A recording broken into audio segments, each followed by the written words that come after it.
خبربین کے دیکھنے والوں کے لیے کراچی اور ملک کے دیگر حصوں کی موسمی صورتحال کے ساتھ حاضر خدمت ہیں۔ سب سے پہلے کراچی کے موسم کی بات کر لیتے ہیں۔ شہر قائد کے باسیوں کی دعا رنگ لے آئی اور الحمدللہ جمعے کو بارش کا خطرناک اسپیل شہر میں کوئی بڑا نقصان پہنچائے بغیر خیر و عافیت سے گزر گیا۔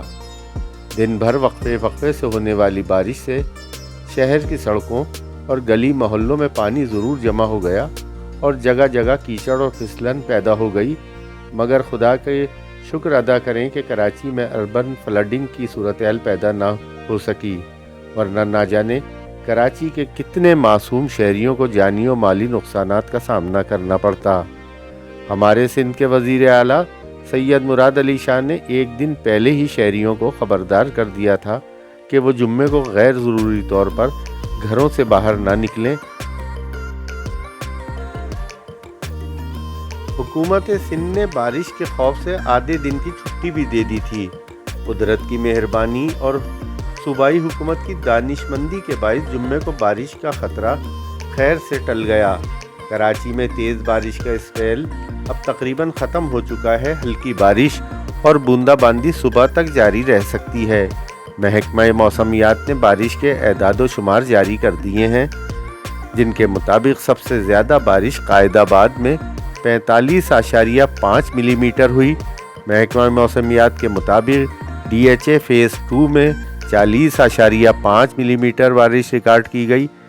اعداد و شمار میں کہا گیا ہے کہ کورنگی میں 39.3 ملی میٹر، کیماڑی میں 31 ملی میٹر، سرجانی ٹاؤن میں 30.4 ملی میٹر، گلشن حدید میں 27 ملی میٹر، شارع فیصل میں 26 ملی میٹر، اورنگی ٹاؤن میں 24.1 ملی میٹر، سعدی ٹاؤن میں 20 ملی میٹر بارش ریکارڈ ہوئی۔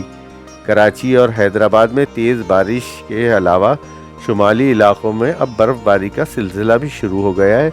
خراب موسم کے باعث بہت سی ملکی پروازیں منسوخ کرنا پڑی ہیں۔ کراچی کے ساتھ ساتھ آج حیدرآباد سے بھی بارش کی اطلاعات موصول ہوئی ہیں۔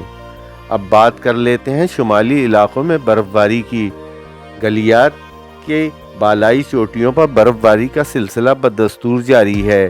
ایوبیہ، نتھیا گلی، ڈونگا گلی اور چھانگلہ گلی میں برف باری، جبکہ باڑیاں، خیرہ گلی اور مری میں بارش کی اطلاعات ہیں، جس سے سردی کی شدت میں اضافہ ہو گیا ہے۔ سیاحوں کی بڑی تعداد برف باری دیکھنے گلیات پہنچ گئی۔ سڑکوں پر پھسلن کے باعث ٹریفک کی روانی بھی متاثر ہوئی ہے۔ برف باری کے بعد سیاحوں کی گاڑیاں پھنس گئیں۔ نتھیا گلی سے مری جانے والی شاہراہ بند ہونے کے باعث سیاحوں کو شدید مشکلات کا سامنا کرنا پڑا۔ ریسکیو حکام کا کہنا ہے کہ بحالی کا کام جاری ہے، جلد راستے کلیئر کر دیے جائیں گے۔ لواری ٹنل، کالام، معلم جبہ کے گرد و نواح میں شدید برف باری ہوئی۔ پاک فوج کی جانب سے برف میں پھنسے ہوئے مسافروں کے لیے ریسکیو مشن کیا گیا۔